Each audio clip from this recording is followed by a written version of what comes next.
Hello, ladies and gentlemen, and welcome back to the podcast, and welcome to your AEW Dynamite post show, man. And there is a lot to talk about in today's episode. We hear from former AEW World Champion MJF. We also hear from current AEW Champion Darby Allin. We also get the return of Samoa Joe. Samoa Joe has finally returned back to AEW since his injury. Samoa Joe is now back on Dynamite. We also hear from TNT Champion Kevin Knight. We also hear from Adam Copeland as well. Will Ospreay's in action as well. We also, like I said, hear from Samoa Joe. We hear from Darby Allin. And then we also get Darby Allin in the main event against Tommaso Ciampa. We'll talk all about that in today's episode as far as how I felt about Dynamite last night as well, man. But let's start off the night. We quickly kick off the night with MJF. MJF music hits. He beelines into the ring. You can tell that MJF is pissed off.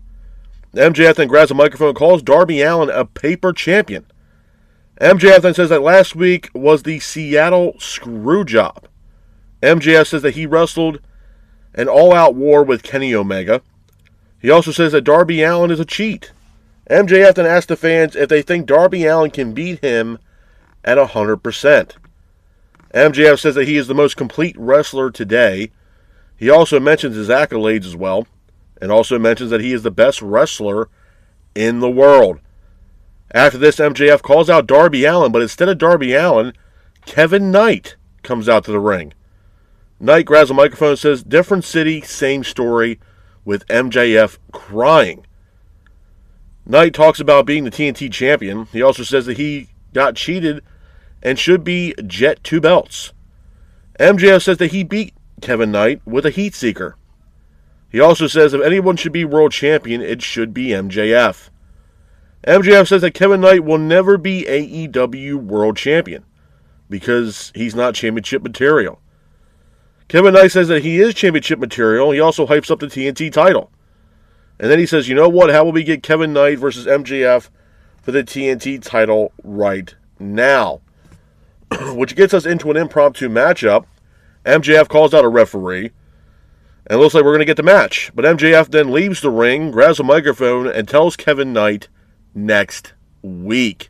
So the matchup between MJF and Kevin Knight for the TNT title will not go down until next week. So moving on for our first official match of the night, it is Brody King taking on Lio Rush. I thought it was a decent match. It was a back-and-forth matchup between King and Rush, with King keeping the pace of the match. Lio hits a frog splash. Brody King hits a big boss man slam in the middle of the ring, followed by a cannonball senton. And then Brody King hits his signature Gonzo bomb on Lio Rush, pins for the 3, and your winner of the match is Brody King. After the match, King grabs a microphone and says that he will be watching the world title match, and it looks like he has his sights set on the AEW World title. Some interesting stuff there from Brody King. Moving on from that, we go to the backstage area where we hear from Adam Copeland. Copeland says that him and Christian will face off against FTR for the AEW Tag Team titles once again at Double or Nothing. Now, the stipulation of this match, if Copeland and Cage lose, both Copeland and Cage will retire as a tag team. Some interesting stuff there from Adam Copeland. Moving on from that, we go into our next match of the night. It is Shida taking on Mina Shirakawa. I thought it was a decent match. It was a back-and-forth matchup between Shida and Shirakawa, with Mina keeping the pace of the match. Shida then hits a jumping knee, but Mina hits a Hurricane Rana. Shida then hits a Meteor, followed by a running knee, but Mina gets up, applies a figure 4 leg lock on Shida, but the hold is broken.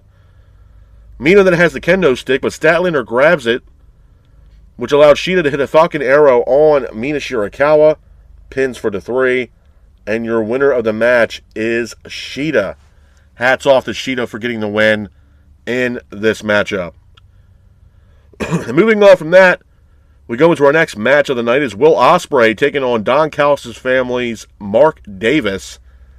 I thought it was a good match. It was a back-and-forth matchup between Ospreay and Davis, with Davis keeping the pace of the match. Ospreay hits a Hurricane Rana off the steel steps, followed by a springboard forearm. Ospreay then hits a senton off the stage. followed by a handspring Pele kick. Davis then hits an enziguri. Ospreay hits a Spanish fly on Davis for a near fall. Davis then gets up, hits multiple back suplexes on Will Ospreay for a near fall, followed by a step-up enziguri. Ospreay then hits a hidden blade for a near fall, but Davis gets up, hits a pile driver on Ospreay for a near fall. Don Callis, who was on commentary, you can tell he was pissed off. Davis hits a pile driver off the apron, and the referee is calling for the doctor to check on Ospreay. The doctor comes over, checks on Ospreay, referee sounds for the bell, and your winner of the match is Mark Davis.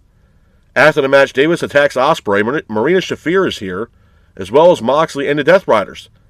The Death Riders then grab Ospreay and drag his helpless body to the back. Some interesting stuff there between Will Ospreay and the Death Riders.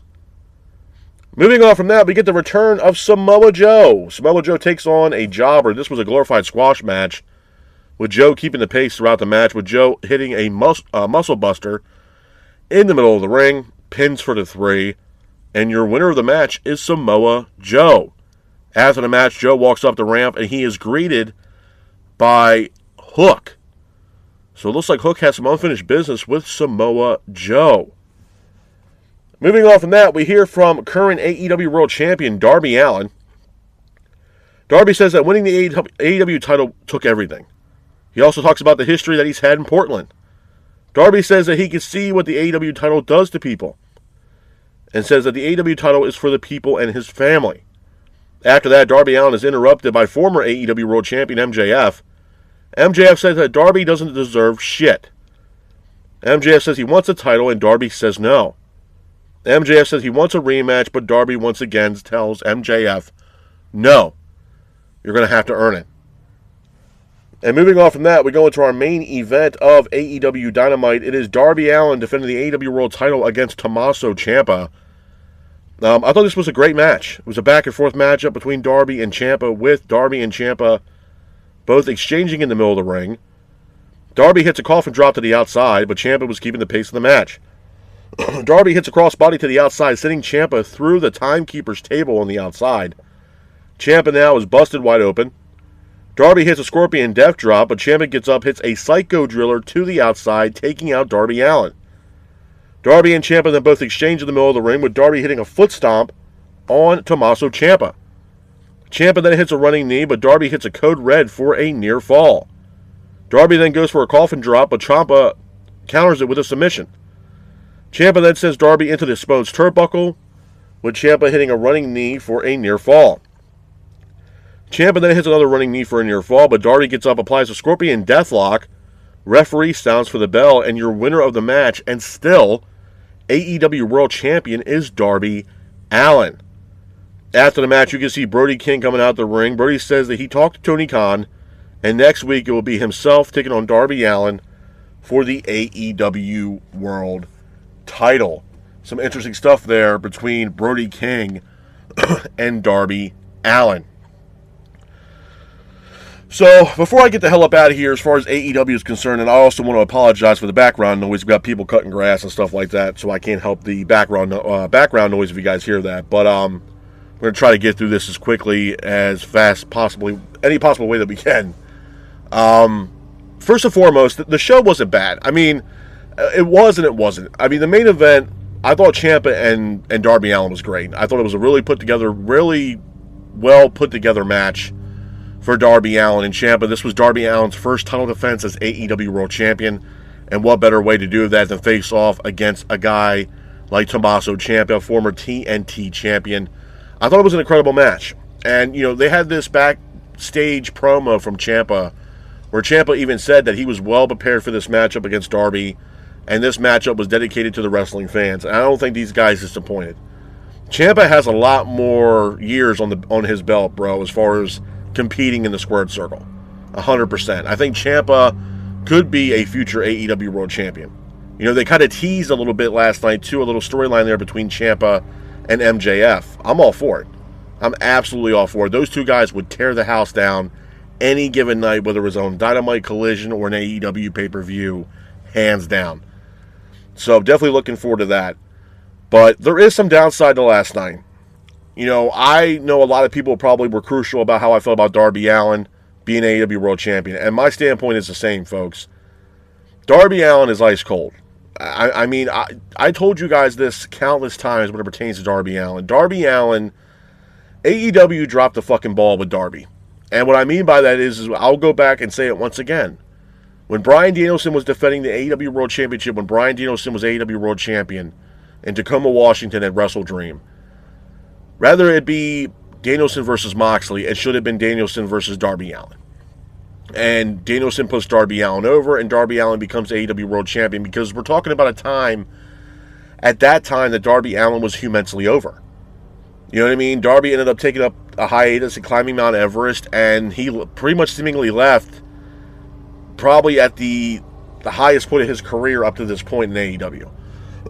He was there for Sting's retirement match at Revolution. Sting retired, and Darby ended up riding off to the sunset, climbing Mount Everest. And it really hasn't been the same for Darby Allin since then. I mean, Darby Allin has been getting his ass kicked by the Death Riders. He's been getting his ass kicked by the Dogs. And we haven't really seen that Darby Allin that we seen right before he left to climb Mount Everest. And I feel like the interest from the fans' perspective, as far as Darby Allin's concerned, just wasn't there. Because it's not the same Darby Allin. You know what I mean? There wasn't that whole mystique around Darby, kind of just went away because Darby was getting his ass kicked left and right from the Death Riders or the Dogs. Most notably Gabe Kidd. Gabe Kidd has been beating the dog shit out of Darby Allin. He's also been dealing with Pac and Jon Moxley and Daniel Garcia and Wheeler Yuta and so on and so forth. So it wasn't like we saw Darby Allin as this top guy for the company and a number one contender when he won the title. To me, they gave him the belt. I wouldn't call it the Seattle screw job, but that night on Dynamite, you can tell that the writing was on the wall that Darby Allin was going to walk out that episode of Dynamite as AEW World Champion, being that they were in the state of Washington. I think it was Everett, Washington. You had Renee telling MJF, hey, you got this title match tonight. And then the icing on the cake was Sting.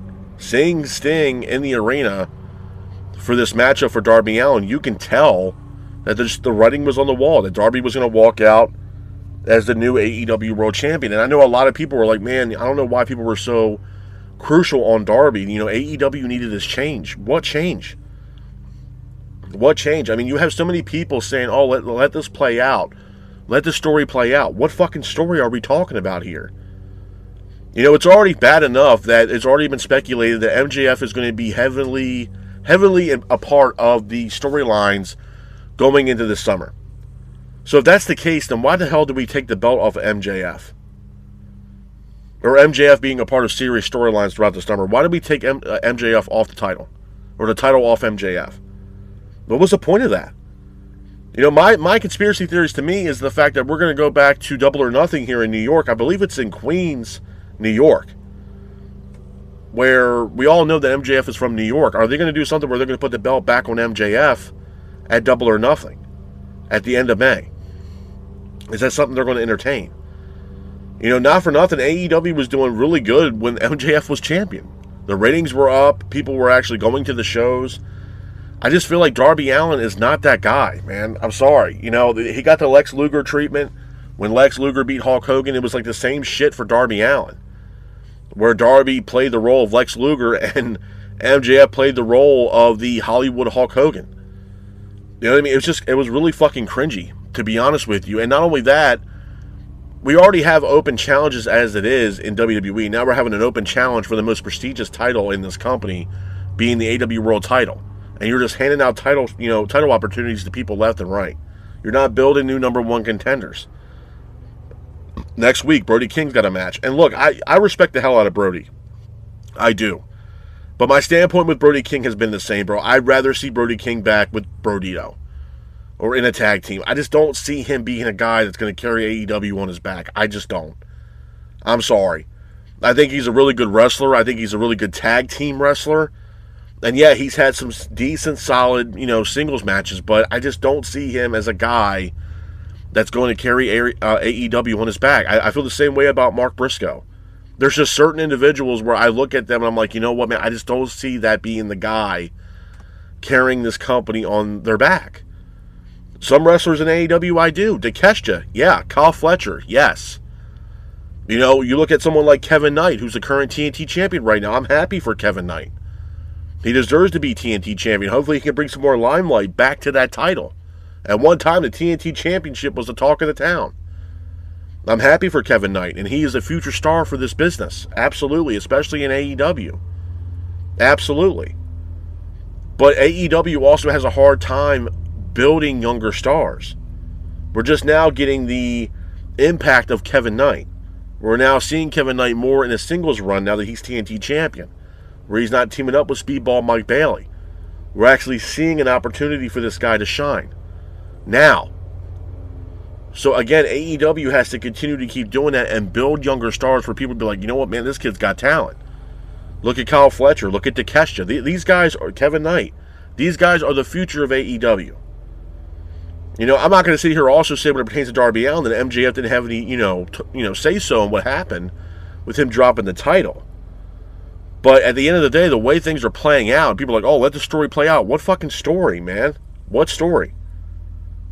He's ice cold right now. It's hard for people to actually get invested in Darby Allin because, like I said, Darby Allin has spent more time getting his ass kicked than winning championships or winning matches for that matter. He's been dealing with the Death Riders and the Dogs.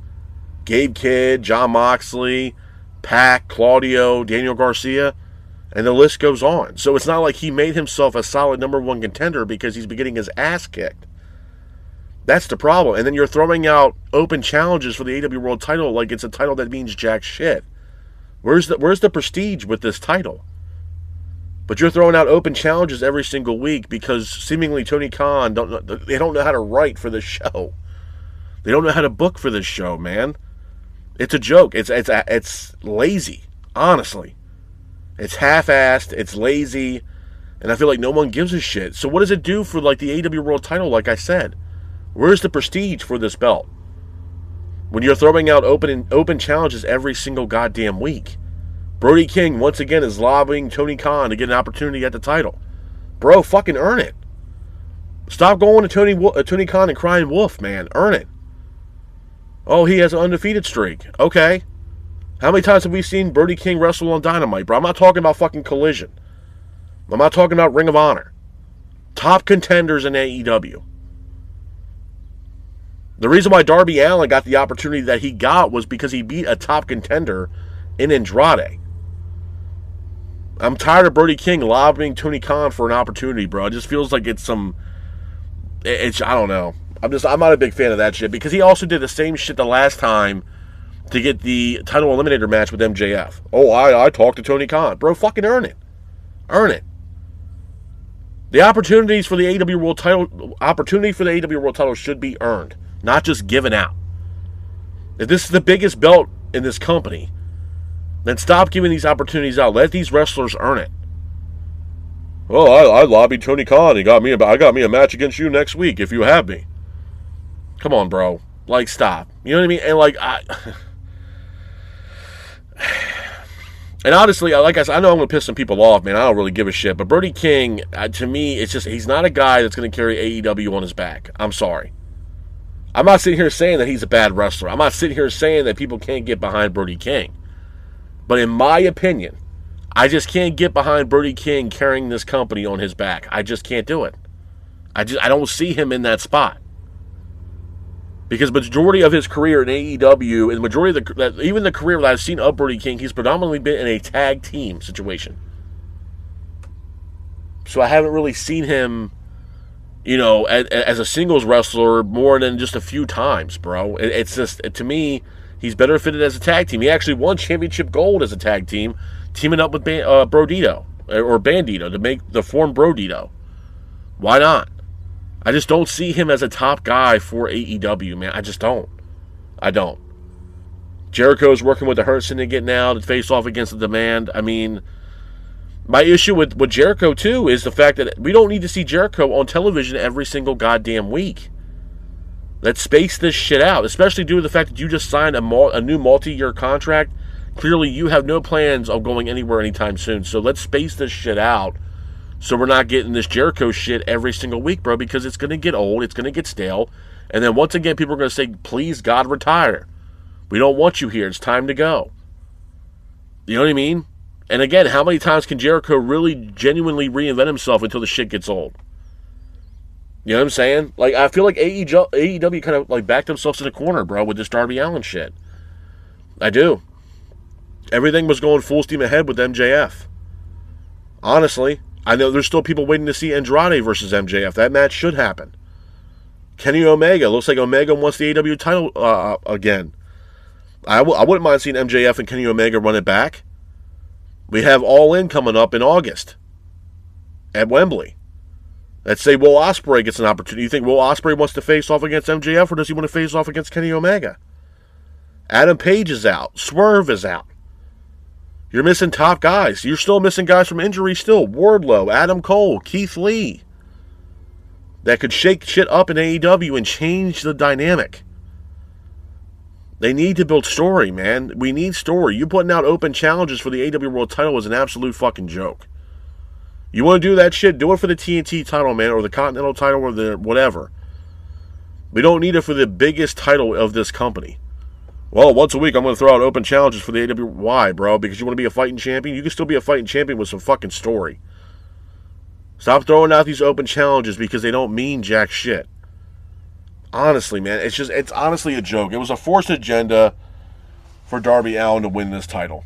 They thought, and not only that, I know why they were doing it, because WWE was getting ready to go into WrestleMania. They wanted to shake shit up, and it backfired. It 100% backfired. Nobody wants to see this shit, man. Darby Allin is ice cold. Just like the mountains that he climbed in Mount Everest. He's ice cold. It's hard for people to get invested. It's hard for people to get behind it and actually get in tune with what AEW is doing. MJF being world champion, they were red hot. Things were starting to look in a better direction for AEW. We started getting story. We started getting build. Now Darby Allin wants to have open challenges every single week. Wrestlers are lobbying Tony Khan. Hey, man, I talked to Tony Khan. I get a title shot next week. Fucking earn it, bro. Earn it. Earn it. Brody King needs to go back to being a tag team. I'm sorry. I'm done with that bullshit, man. I really am. I respect the hell out of Mark Briscoe, too, but I don't see Briscoe being a guy that's going to carry AEW on his back. I just don't. And it's no disrespect towards Briscoe. The Briscoes are one of the most underrated tag teams of all time. Rest in peace to Jay. I just don't see Mark Briscoe as an individual being a guy that's going to carry AEW on his back. I just don't see it. I don't. A lot of people were already tired of seeing Mark Briscoe face off against Kyle Fletcher, bro, because it was constant. It was the only thing that was putting Mark Briscoe on television at that point. Because Tony Khan had no other plans for Mark Briscoe. Hell, I haven't even seen Mark Briscoe. Not on Dynamite. So I don't know what's going on with him. So clearly they don't really have a plan or an agenda for Mark Briscoe right now at this point. Eddie Kingston, I don't know what's going on with Eddie Kingston as well. You know, we see Will Ospreay in action last night, and then seemingly the Death Riders drag Will Ospreay, his helpless body, to the back. So what the hell is that about? We don't even know if the Death Riders are a heel or a babyface stable at this point. And why did the Death Riders drag his ass to the back? What, is Will Ospreay going to be working with the Death Riders now? That's career suicide right there for Will Ospreay. I can tell you that shit right now. If I was Will Ospreay, I would do what you did with Jon Moxley, get past it, and move the fuck on. The Death Riders are the walking death of AEW, and it's been the same shit since they've been around. Because right now, they're leader of that whole stable. We don't know if the guy's a babyface or a heel, being in Jon Moxley. We have no fucking idea. And that whole Death Rider situation needs to fucking go, bro. It's done. That well has run dry, man. That well has been dry since Moxley lost the title against Page. Moxley and the Death Rider should have took some time off instead of seeing Moxley the following week on Dynamite. Take some time off. Reset. We're done with this Death Rider shit, man. It's getting old. It's old, bro. Because nothing new is happening with the stable. Nothing. You're not kicking somebody out like how Judgment Day did with Finn Balor and Finn going after Dominic and now JD McDonough. We're not having none of that shit with the Death Riders, man. I told you, when Jon Moxley won the Continental title and the Death Riders were in there celebrating with him and all that shit, I thought they were going to turn their back on Moxley and leave him in a puddle of his own piss. That didn't happen. Meanwhile, they're jumping around, jumping for joy and all this other shit like they just won the fucking lotto. They should have beat the dog shit out of Moxley and sent a message to his ass and kicked his ass out. No, we're all parading around like we won the fucking lottery. Come on, man. Write some fucking story, bro. I'm trying to do my best to find the pros and cons out of this show, man, but it's absolutely hard to do. It honestly is, man, because this show fucking sucks. I'm sorry. There's no story. There's no intrigue. There's no the when, the where, the why. I hate saying it, but they are, man. They're booking this shit like it's All Japan or WCW. Where is the fucking story? How are you going to get story with an AEW World Championship when you're having open challenges every single fucking week? People lobbying Tony Khan for an opportunity. Fucking work for it. Build some fucking story, man. Something. Oh, there's Darby Allin's first title defense. Let's see how it's going to play out. What fucking story? That he's going to have open challenges every goddamn week? Come on, man. Come on. And of course, you'll have other podcasters out there kissing this whole idea's ass about Darby Allin being the change of AEW. What fucking change, man? Stop trying to rub shoulders with these fucking people. Stop. What change? You missed the window with Darby Allin. You missed it. At WrestleDream. You missed the window. You're a day late and a dollar short. Now you're trying to turn chicken shit into chicken salad, and all of it's still stewing as chicken shit. Nobody cares, bro. Nobody gives a shit. Nobody cares. Create some fucking story. Create some intrigue for the AEW World title. I mean, do something, bro. I feel like Tony Khan and the powers are just lazy as all hell, man. Sit down and write some fucking story. Something. Get some intrigue. Get some excitement around this fucking show, man. Honestly. They have been lazy, bro. Ever since they signed a new TV rights deal, they have been fucking lazy. They gave you all that good shit leading up to them signing a new TV rights deal. And once they got their money, Tony Khan didn't give a shit anymore. Because at that point, he knew that AEW was a viable product. And the show has suffered for it ever since then. Because we have no storylines. There's no intrigue. There's no investment in the show. They literally booked this show the day of. Literally. There's no sense of direction. There's no long-term booking, long-term storylines. Nothing. Is what you see is what you get. That's it. We want story, man. We want the when, the where, and the why. It's not that goddamn hard to comprehend. Darby Allin is an ice-cold champion that people have a hard time getting behind because of the fact that he is ice-cold. There's no intrigue. There's no investment into Darby Allin. Because like I said, Darby Allin, seemingly before he won the AEW title, was getting his ass kicked by the Death Riders and the Dogs. That's a great way to build a number one contender with a guy that's been getting his ass beat on the regular by these two stables. But he's a new number one contender and now AEW World Champion. Come on, man. Come on. And maybe I'm just old school. But I damn sure will not be defending the AEW World, your biggest title, on a weekly basis for open challenges. Because it just takes away the prestige of that title when you're defending it every fucking week. Build a number one contender. Have that new number one contender face off against the current AEW World Champion. Might be an episode of Dynamite here and there.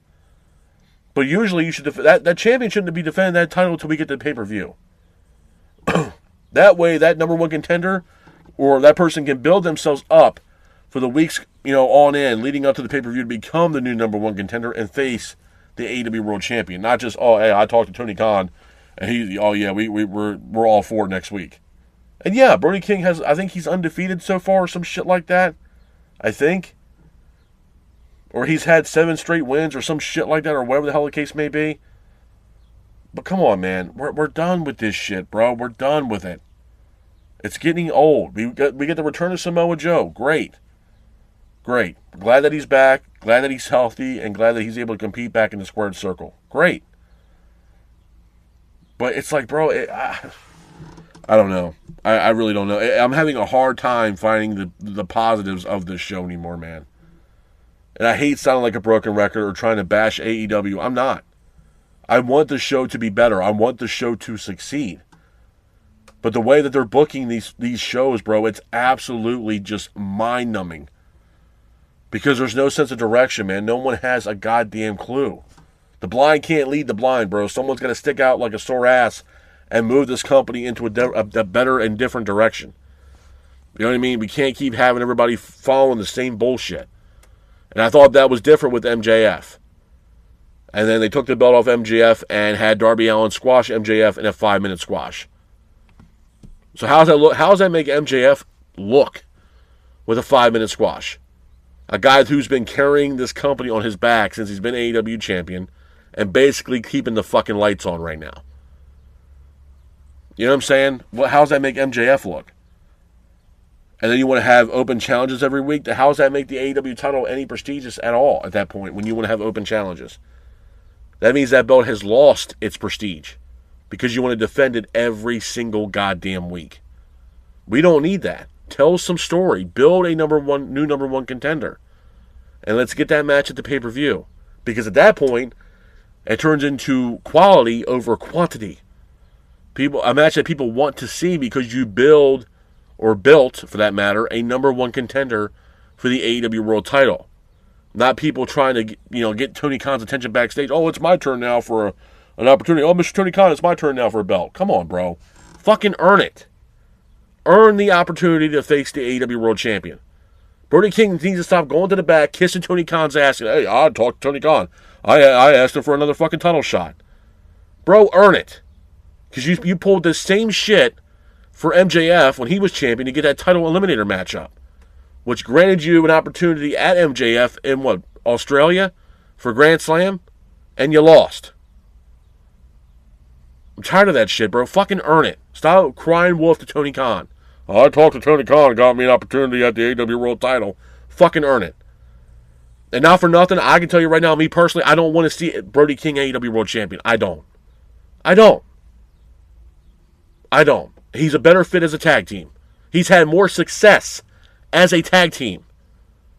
And the other reason why I don't want to see Brody King as champion is because right now AEW already has a problem alone pushing competitors to be new number one contenders as it is. So how's that going to make Brody King look like a top contender when you came and build story around the goddamn guy?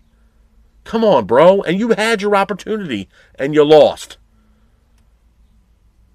What you did was you prayed for MJF's downfall so you can slide in and get another opportunity at the AEW World title. That's what you did. And you lobbied Tony Khan for another opportunity. Fucking earn it, man. Earn it. It's a bunch of bullshit. I didn't get an opportunity. Come on, bro. Jesus Christ. What are we doing here? There was even people saying that when Darby Allin won the title, it had a lot of similarities to when Mankind won the fucking title. Come on, man. You want to talk about holy shit. That was a whole different time frame, a completely different fucking moment. This wasn't AEW crippling WWE down to its fucking knees. This was during the Attitude Era when WCW was beating their asses in the ratings for 83 goddamn weeks. They had to do something to fucking survive and shake some shit up. Welcome to the Attitude Era. They couldn't keep doing the same bullshit that they were doing because they were getting their ass kicked by their competitors and Ted Turner. Come on, man. You're comparing this shit to Mankind to Darby Allin? Get the fuck out of here. Come on. Are you fucking serious? Oh, well, yeah, it's got a lot of similarities when Mankind won the belt. Really? Two different type of wrestlers, two different scenarios, two different fucking companies. And one company was facing borderline closure with them competing with WCW. They had to do shit to shake shit up. Christ, Bischoff was spoiling the fucking Monday Night Raw episodes before they went on air. They had to do something. Bischoff lit a fire under their asses over in WWE and ultimately bit Bischoff in the ass. Especially when WWE introduced a guy named Stone Cold Steve Austin. And the rest was history. And they introduced the Attitude Era with Stone Cold Steve Austin.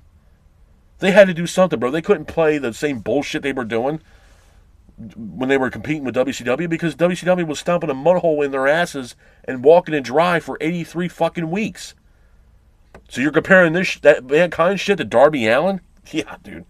There's no competition for AEW right now. WWE's miles ahead right now than what AEW is doing. AEW is trying to play catch-up at this fucking point, and they're failing. There's no similarities there at all. And yeah, Darby Allin, I guess you could put him in the hardcore category as far as a wrestler is concerned, but there ain't nobody on this planet that's like Cactus Jack. Nobody. I'm sorry. I don't give a damn who you think you are or what you know. There ain't nobody else on this planet that's like a Cactus Jack or a Mick Foley or a Mankind. I'm sorry. There are people, maybe some people that came close. Close. But there's never going to be anybody else that dedicated their life to the hardcore style of wrestling than Cactus Jack did. Or Mick Foley. I'm sorry.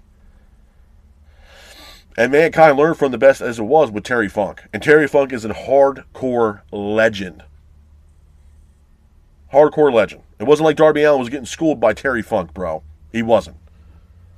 He was getting trained under Buddy Wayne. Rest his soul. But Buddy Wayne is no Terry Funk. And he's damn sure no Mick Foley. So, again, I can understand the similarities there with the hardcore type element of wrestling that Darby Allin brings to the table. But Darby Allin can't lace Mick Foley's boots, bro. I'm sorry. So that comment pissed me off. To sit there and compare Darby Allin to a Mick Foley. There are some people comparing Darby Allin to Jeff Hardy. I don't see it. I don't. Not at all. Darby Allin is Darby Allin. Jeff Hardy is Jeff Hardy. And Darby can't lace Mick Foley's boots. I'm sorry. Call it as you want it, man. It might be a hot topic for a lot of people, but if you go back as far as I do and you saw what the hell Mick Foley put his body through just to be on the not even just the mid-card, but be the top guy of the company, that guy put his body through absolute hell. 365 days a year. No days off.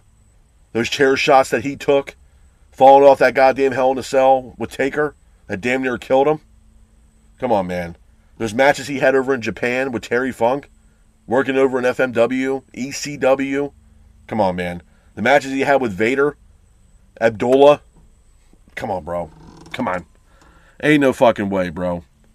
That's the shit that pisses me off. And honestly, that's the one thing that I can't stand at all. Is people going out of their way saying some shit like that when, like, do your research, bro. Do your research. Everybody has their opinion. I'm not saying they're not allowed to have your opinion. But when you're putting on the full stamp and you're stopping the press for that shit to make sure that what you're saying is the gospel, and the hell with everybody, what everybody else is saying because you think they're wrong, check the facts, bro. Check the facts. I can't stand that shit about some people, man, because it's like, oh, well, that's the way it was. And then you get called out on that bullshit. Oh, I didn't say that. Yes, you did.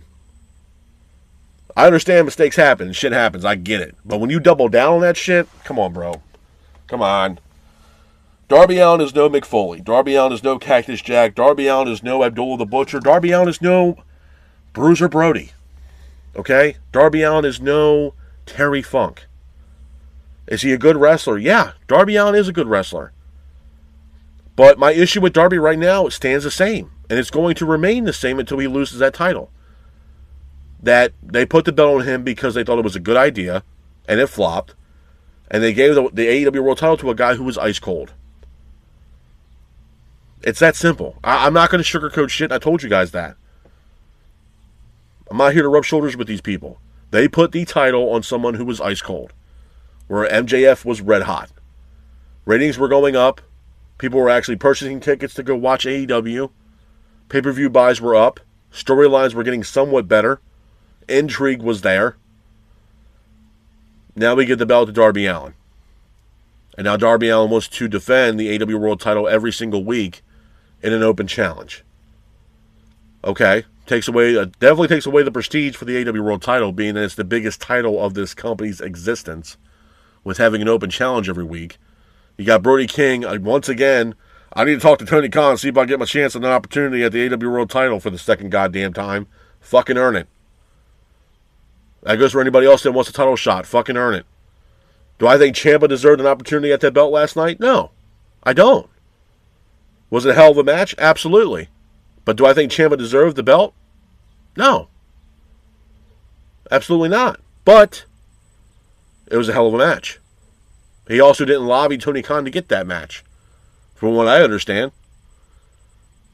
He sure didn't tell the public that he did, like Brody King did. So, you tell me. Having an open challenge for the AEW World title takes away the prestige for the title, which means there's going to be no storyline, no intrigue for the AEW World title scene right now, because Darby wants to defend it in an open challenge every single week until he loses it. Takes away the prestige of the title, man. It's a joke. It's an absolute joke. And at this point, man, I've been saying it for the longest time that there needs to be change in AEW. I honestly, legitimately think they don't give a rat's ass what anybody thinks. They're going to do whatever the fuck they want to do. They just don't care, man. Tony Khan does not give a shit. Tony Khan is booking this shit for himself. And it's failing. It's failing. And it's only going to take a certain couple names to leave AEW, and this company's done for, man. MJF is definitely on that list. He's one of the individuals that literally is keeping the lights on for this company. If MJF decided to pack his shit and go to WWE tomorrow, I don't know if AEW even survives, bro. Because you can't rely on Kenny Omega, Adam Page, and the Young Bucks, man. You just can't. You can't. Especially with them not building younger stars. You can't rely on those few guys, man. You can't. MJF is a big-time guy for them. A big-time draw for AEW to get fans in the attendance, ticket sales, pay-per-view buys, merchandise sales. MJF is that guy. He's one of the pillars of this company. He is a day one guy. If he decides to have a wild grass up his ass one day and decides, you know what? I'm done with this shit with AEW. I'm going to go over to WWE. It's going to be a sad-ass day for AEW, bro. I can tell you that shit right now. It is. Well, one guy can't carry a company. No, you're right. But that one guy is a shoo-in to carry this company because the owner of this company cannot create other talent. And when you can't create other talent, you have one star that's outshining everybody else. And once that individual leaves, then what the hell is that owner of that company going to do next? Because has the time run out? Because I can tell you right now, people that are MJF diehard fans are going to follow him wherever the hell he goes. So those arenas or those banquet halls that AEW goes to now are going to get less and less and less full because all those other MJF fans left in droves with MJF, just like they did with Cody Rhodes, just like they did with Ricky Saints, just like they did with Jay Cargill. It all happened the same way. Why would they stick around here when they're big fans of CM Punk or Ricky Saints and they're not wrestling for AEW anymore? They're going to go where they can watch them compete. And that's over in WWE. So, if I was Tony Khan in AEW, I'd watch my ass, bro. And start building better shows and opportunities for these wrestlers, man, because it's just not panning out. There needs to be change. There's no other way I could put it, man. There needs to be change. And right now, AEW has a champion currently who is ice cold. But with that being said, though, this is my review of AEW Dynamite. I hope you guys are out there staying safe. Be careful, and remember, stay classic. Peace.